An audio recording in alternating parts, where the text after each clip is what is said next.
Yaa Asantewaa, the queen who defied an empire. Have you ever heard of a queen who stood against an entire empire? Imagine a small kingdom in West Africa where the people are living under the shadow of British colonization. Then, a fearless queen rises. Her story is one of bravery, rebellion, and sacrifice.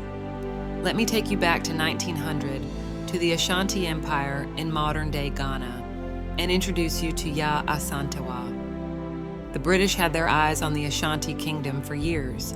Their goal? To annex it completely and take control of the Golden Stool. To the Ashanti people, it symbolized the very soul of their nation. The stool itself was said to have descended from the heavens, blessed by the gods, and imbued with the spirits of the Ashanti ancestors. It was never meant to touch the ground or be handled carelessly. To demand it was not only disrespectful, but also an act of war against Ashanti traditions. But the British didn't care about that. Governor Frederick Hodgson demanded that the Ashanti chiefs bring the stool to him in Kumasi, the capital. The chief's response? Silence.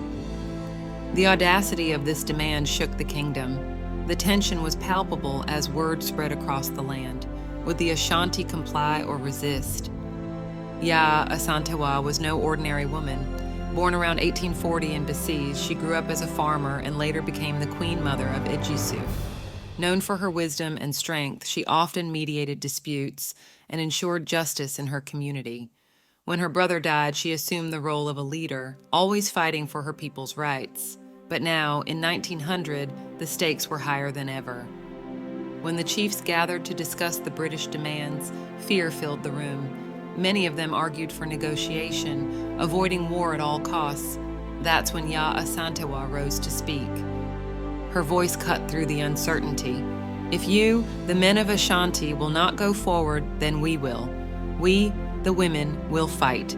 We will fight till the last of us falls. Her words sparked something. How could they let the British trample over their heritage? The decision was made they would fight. Yaa Asantewaa led an army of thousands.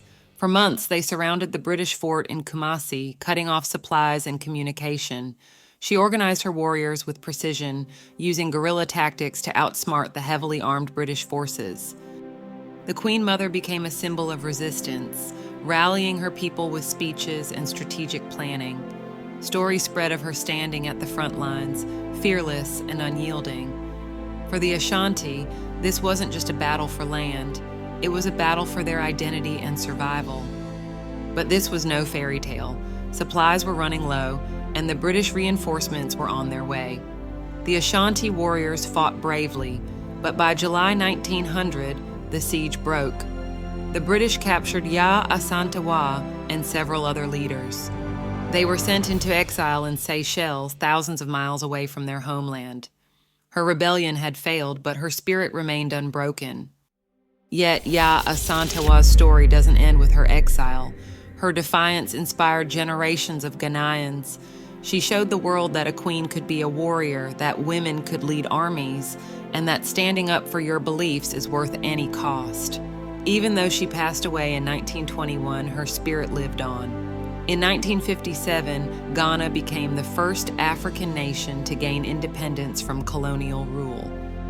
Today, Yaa Asantewaa is celebrated as a national hero.